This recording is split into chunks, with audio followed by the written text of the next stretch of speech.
petite, enfant, je monte à cheval et je pense que ce qui m'a donné envie, c'est mes enseignants aussi. Autant à poney qu'après à cheval, qui ont bien transmis leur passion. Et moi, je ne me voyais pas travailler ailleurs qu'avec les chevaux. Mon métier, c'est ma passion et ma passion, c'est mon métier. Ça va ensemble. Et qu'est-ce que vous pouvez nous dire que vous voyez le plus fréquemment chez les particuliers quand vous faites une intervention? Des personnes qui connaissent pas forcément comment le cheval apprend, qui mettent un petit peu le cerveau humain dans la tête du cheval et du coup qui pensent que le cheval il peut faire semblant, il peut faire des bêtises, faire exprès, tout ça. Et c'est cette incompréhension-là qui fait que ça pose quelques petits problèmes parfois dans le quotidien avec le cheval. C'est éduquer le cavalier, on va dire, et après le cheval. Il est possible de pratiquer l'équitation un petit peu autrement et en prenant un peu plus en compte le cheval pour que ça soit plus facile, plus agréable pour le cheval et pour le cavalier. Que ça soit pas juste un sport où on utilise le cheval, mais que le cheval il est acteur de l'équitation.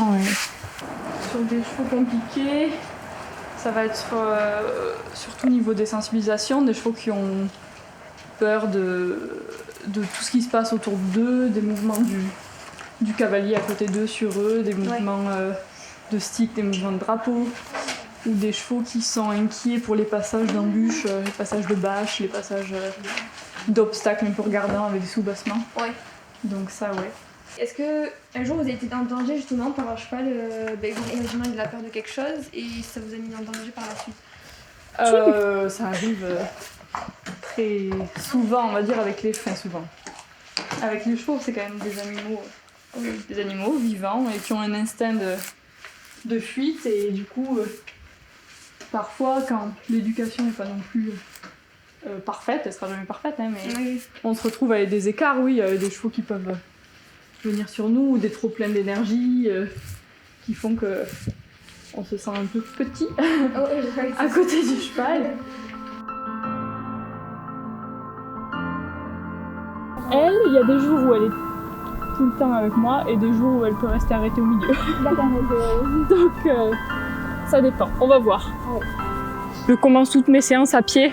Alors parfois en liberté, parfois pas en liberté, en licol où il faut tout varier, faire plein d'exercices. En licol déjà pour qu'après en liberté ça marche aussi. Et après faire attention à tous ces gestes au quotidien, savoir que le cheval il l'apprend pas que dans la carrière ou dans le manège, mais faire attention au pré, au box, quand on le ramène, quand on l'embarque, au moment du veto, du maréchal, il l'apprend tout le temps.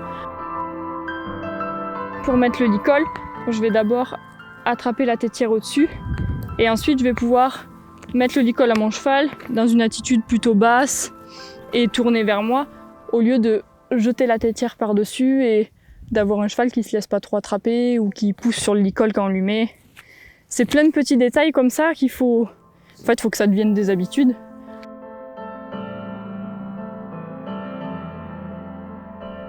Le but, c'est que ma pression, elle vienne progressivement et je relâche quand j'obtiens la réponse que je veux. Donc je veux qu'elle ait un reculé rythmé et qu'en même temps, elle place un petit peu sa tête sur son encolure pour pas reculer avec l'encolure haute.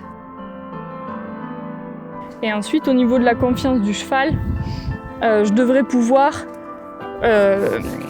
faire plein de gestes autour de mon cheval, sauter, bouger ma main autour de sa tête sans pour autant qu'il ait peur.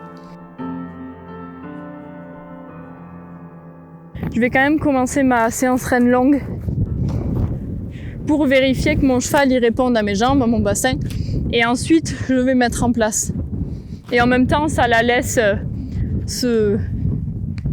s'échauffer aussi sans le parasite de la main. Et comment vous avez fait la transition du filet avec un mors pour arriver à une simple cordelette? En fait, ça doit être pareil avec peu importe le matériel qu'on met. Mais par exemple, en licol, déjà, c'est tout le travail à pied qui commence à nous mettre en place les réponses.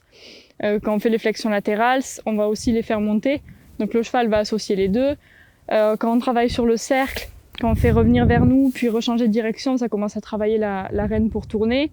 le reculé, qui travaille le frein. Donc en fait, quand on monte sur le cheval en licol, il y a déjà une petite, déjà un petit déjà-vu de ces pressions-là. Je laisse faire l'erreur d'accélérer, et si elle accélère, on va voir. Si elle accélère, je corrige avec mes rênes.